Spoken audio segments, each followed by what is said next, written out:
What is up, everyone? Jeremy here. Welcome to In the Mix, the series dedicated to everything mixing and building a great mix. In this video, we're going to take a look at mid-side processing and some techniques on how to apply mid-side processing to your mixes to help provide a wider, more expansive, and more polished sound to your mix.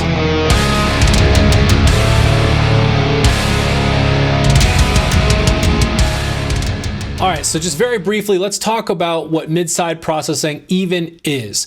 So when you think about a stereo signal, you typically think about the stuff on the left and the right? That makes up your stereo signal. Well, it actually goes further than that. It's not just left and right. It's actually things in the middle and on the sides. So when you think about when you're putting together a mix, you think about the way that you pan certain instruments, right? So there are the core instruments that make up the core of your mix, right? They hold the whole drive of your mix together. And those are typically things you find in the middle, like your bass guitar, your kick drum, and your snare drum, just as to name a few. Those are instruments that typically you find in the middle, right up the center. Then you have things which help expand the width and the stereo spread of your mix. And those are things like guitars, your cymbals being panned from, depending if you're sitting on a kit, where it is on the kit, you can pan it around. Same thing with the toms. Sometimes you can pan those so that it sounds like it goes from the left to the right. And those are actually things that kind of make up both the mid and the sides. So if it's partly panned, you'll find part of the signal in the middle and part of it in the sides. And so with mid-side processing, it gives us the ability to hone in specifically on the stuff in the middle and again, specifically the stuff on the sides and process those independently. All right, so we've touched on what mid-side processing is. Now, just very briefly, let's talk about why you would want to use this. Why would you ever want to use mid-side processing in your mix? Well, the answer I've already given you, and I've already mentioned it a few times, in fact. It's to expand the overall sound of your mix and provide a more polished and full sounding mix. That's the basic gist behind processing things in the mids and the sides independently. That's the main purpose for it, at least the way that I use it in my mixes, is to provide a more expansive and more polished and more full sounding mix. All right, so with all that out of the way, let's go ahead and jump right into the DAW and take a look at some of the techniques that I use in my mixes.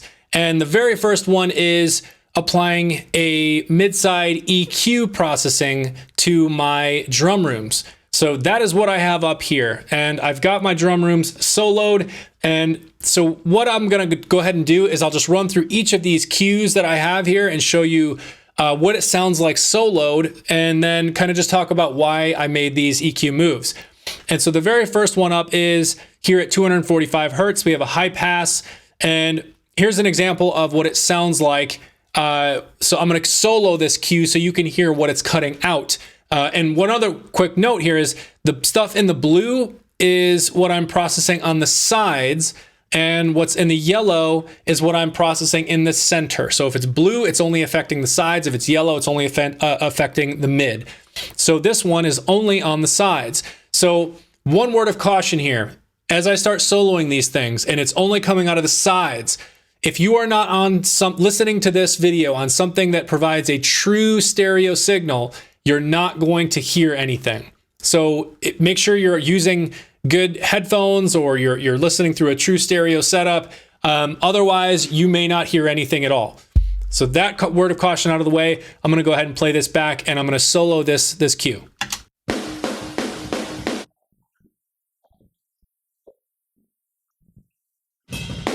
So you can hear when I soloed that, it immediately sounded super wide and expansive because all you were hearing was that low mud from 245 hertz and below coming out from the side signals. So what you were hearing is what was actually being cut from the sides. And so there is an example of how this mid-side processing works, right? Like you heard it, it was only coming out of the sides. So here's the next cue. So this one is at 468 hertz. And so what I found this to be is the lower end beef of my snare drum, and I just wanted to give that a little bit of a boost in the sides, again, to kind of help that expansive overall sound. I've got plenty of snare really driving in the center of my of my overall mix. So in my rooms, I just wanted to kind of expand the width of the snare a little bit here. It's a subtle thing. It's only 1.3 dB increase. And so here's what this sounds like, a soloed.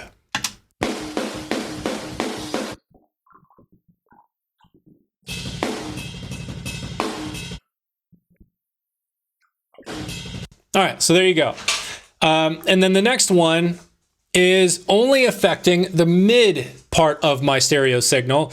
And what I'm doing here is I'm pulling back a good bit. It's 4.65 dBs I'm pulling back with a fairly wide Q. Why am I doing this? Well, it's because I found this was kind of where the real smack of the snare was coming in these upper mids. And I've got plenty of that in the center channel in my overall mix. What I wanted to do is just expand the snare a bit here. And so I didn't want to completely cut that, like the beef of my snare from like those lower, like I just mentioned here from this last cue, from around 400 hertz. So I cut it from around 2K. And so this, I'm going to solo this and you'll hear it's just like the real kind of stick smack from the snare. So here it is.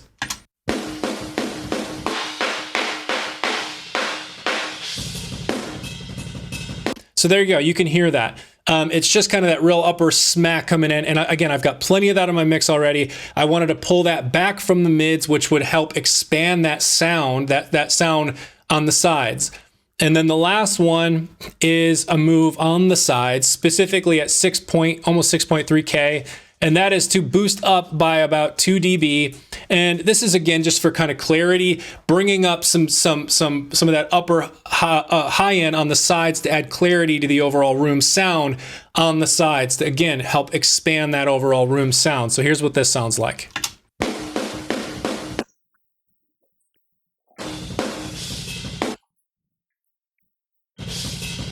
So there you go. It actually almost had a bit of the upper end of the snare here as well. But overall, when we put it all together and listen to the whole thing back, on toggling this all the moves here, all these cues on and off in the entire plugin, it really comes together and you hear that overall expansive, the sound expand. And here's what it sounds like when we listen to. We'll listen to the entire rooms, and then I'll toggle this on and off, and then we'll listen to it at least a little bit more in context with the rest of the overall, with the rest of the drums all applied here. So here's just the rooms.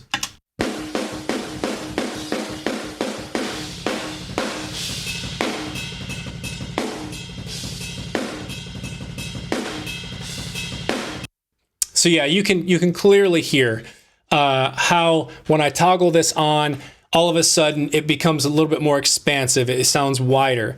So here it is in context with the drums, not the full mix, but this is all of the drums in the mix.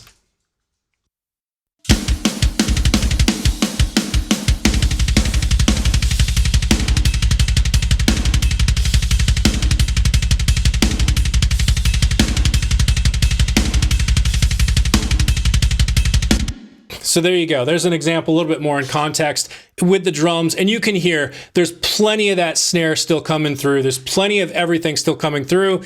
But when I toggle this on in those rooms, in that room track, it just kind of helps add a little bit wider of a sound to my drums, especially in kind of the upper end and some of the cymbals and around the upper, like the beef of the snare coming through with that boost here at 468 hertz. So that is how I apply mid-side EQ processing to my drum rooms. All right, so the next mid-side processing technique that I will often use in my mixes is a trick to expand the sound during like a chorus or a hook.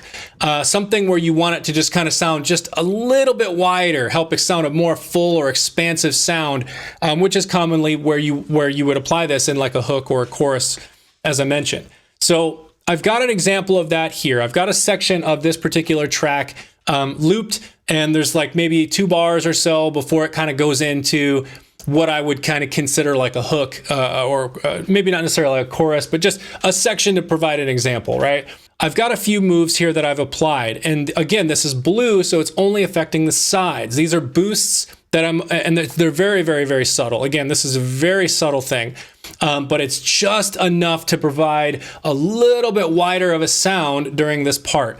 And so what I would commonly do is automate turning this EQ plugin on and off. But for the sake of time, I'm not going to automate it. I'm just going to click the button, turn it on and off, and show you what it sounds like. I'll play this back once without turning it on, and so you can hear it. And then I'll play it back again and turn it on during that kind of hooky or chorusy part.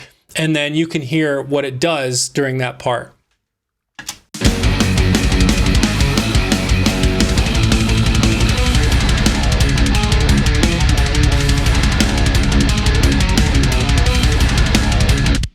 All right, so that's what it sounds like without this processing on it. That's just as is. Now I'm going to play it back, and when it gets to that kind of hooky or chorusy part, I'll toggle this on and listen for that very subtle expansion to the overall sound because of these strategic EQ boosts on the sides.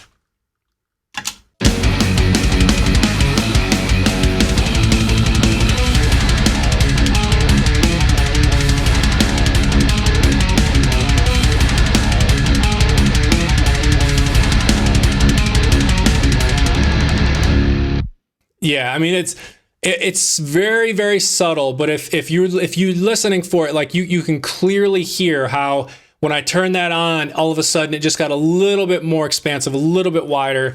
So that's another really cool effect that you can apply during a part of your mix that you want to just kind of add just a subtle expansion or width to.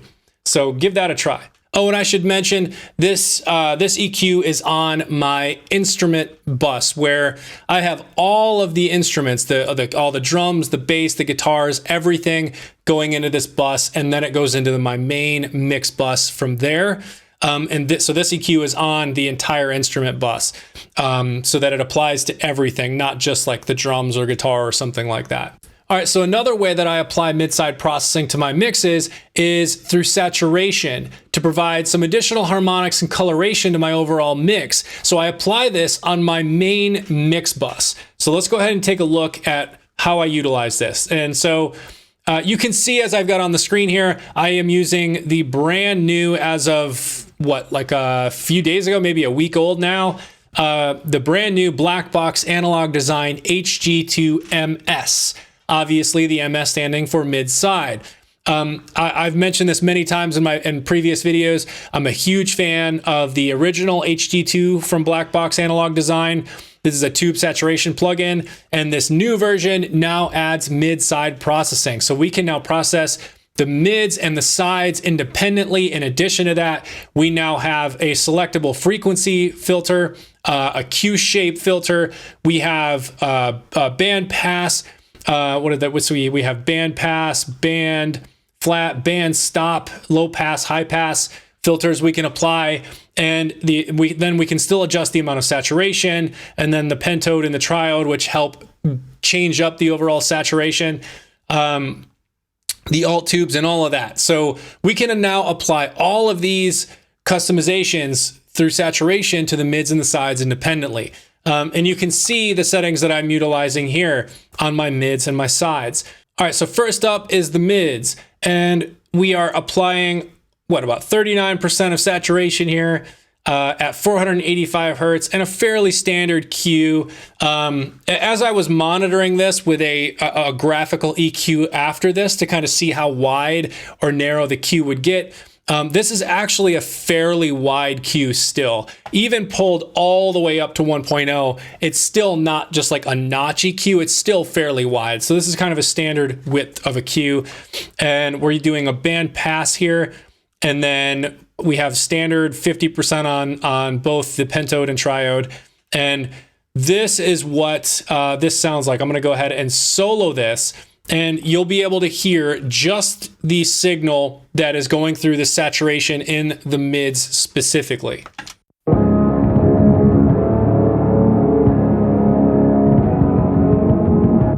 So there you go. So that's passing through this saturation, and that's at 485 hertz with, like I said, kind of a pretty standard Q shape, width to the Q shape. All right, and the next up is the sides. And you can see here, I've got my saturation frequency set to 1.11 kilohertz. We are at 18 decibel octaves. So it's a fairly gradual, it's kind of in between gradual and sharp. Like it's not super sharp, it's not super gradual. But I wanted it to kind of taper off somewhat quickly because I didn't want too much of like the lower end mids to kind of come through here. So we're kind of tapering off somewhat quickly. We're applying 27% of the saturation. We're pushing the pentode up to 62% now. And because of that, I'm pulling back the triode just a little bit and then pulling back the output. Again, this was just, I pulled back the triode and the output to compensate for the increase in overall gain because I'm pushing the pentode. It does increase the volume when you turn up the pentode, but it also adds a different coloration to the overall saturation, so that I wanted to add that to the sides. So let's go ahead and solo these sides and see what they sound like.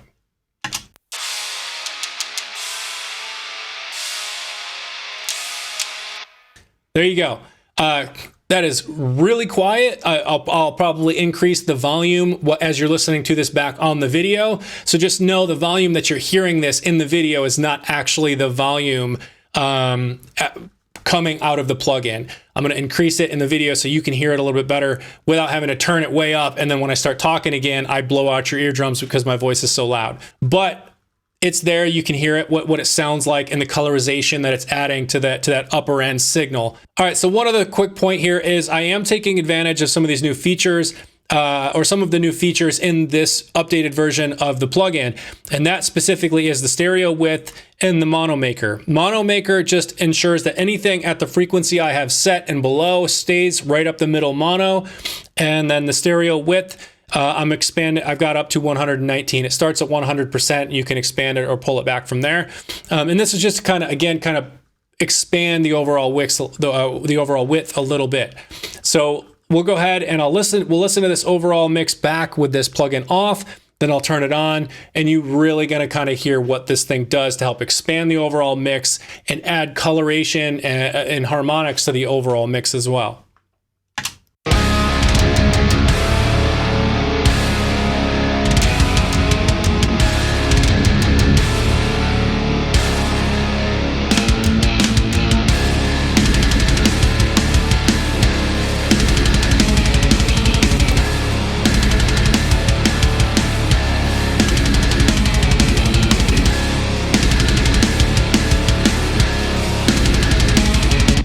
So there you go. I mean, you can clearly hear, especially in the highs, the upper mids and highs, it really kind of helps those cut through a lot better. It adds some clarity to the overall mix, and the width kind of expanded there as well. So I love this plugin. I think it sounds absolutely fantastic, and this is a really great way to apply mid-side processing to your overall mix. All right, so the last technique that I'm going to show here is how I utilize mid-side compression, especially in more of like a mastering setting. I'm not in a mastering setup right now, but this technique is really kind of ideal for a mastering setup or setting.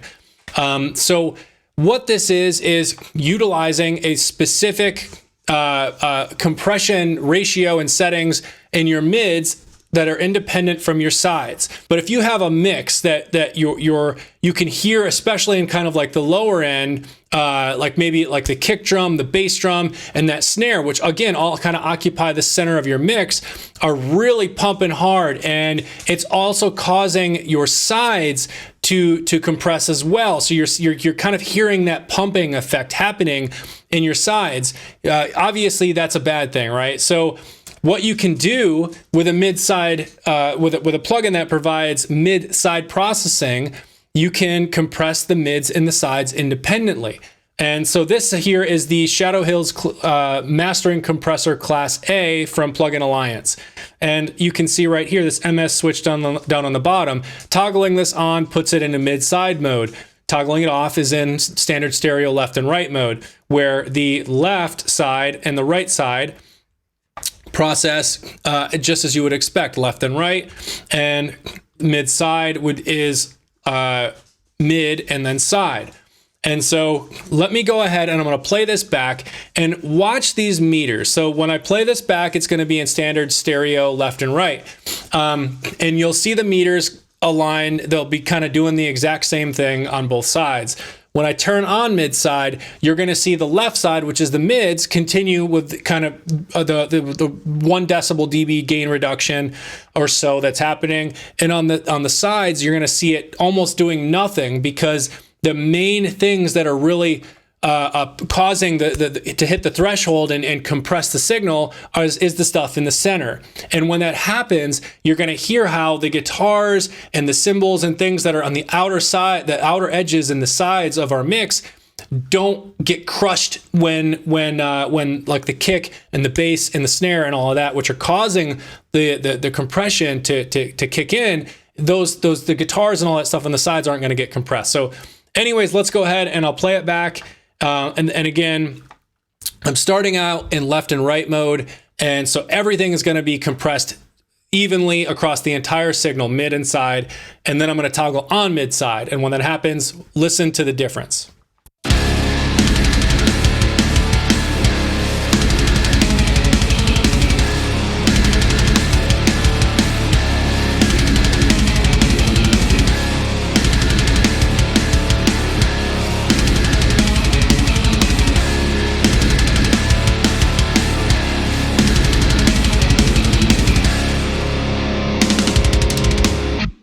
So there you go. I mean, you could clearly hear that. You can also see it here in these meters, how when I went into mid-side mode, the stuff on the meter on the right, which is for the sides, was not really doing much. It wasn't triggering nearly as much as the stuff in the mids, where your kick and your snare and all that are really triggering that hitting the threshold. These settings are not something that I would typically utilize, like just the way that you heard it. I feel like when I turned on the mid side, the guitars and all of that on the sides were actually too overpowering. So what you heard is not something that I would typically like release, right? This is just meant to be as a demonstration to show you how you can apply mid-side processing in a compressor plugin like this to independently compress the mids versus the sides. So don't just go and write down these settings that you see on the screen and go to try and apply this in your mixes, because it's probably going to sound like garbage. So you have to kind of adjust and tweak things to where it sounds good in your mix. And again, this technique is really really ideal and more of a mastering setting. All right, so there are the 4 techniques that I wanted to demonstrate on how I utilize mid-side processing in my mixes. Now what I want to do is play back some of this mix, this overall mix that I've got going here, so you can hear everything come together in context. So here we go.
right, everyone, that is it for this video. I hope maybe this was useful to you or that you learned something. If you did, hit like and share. Leave me any questions you have down in the comments. If you're not subscribed to my channel, I would ask you to please consider subscribing. That button is right down there as well.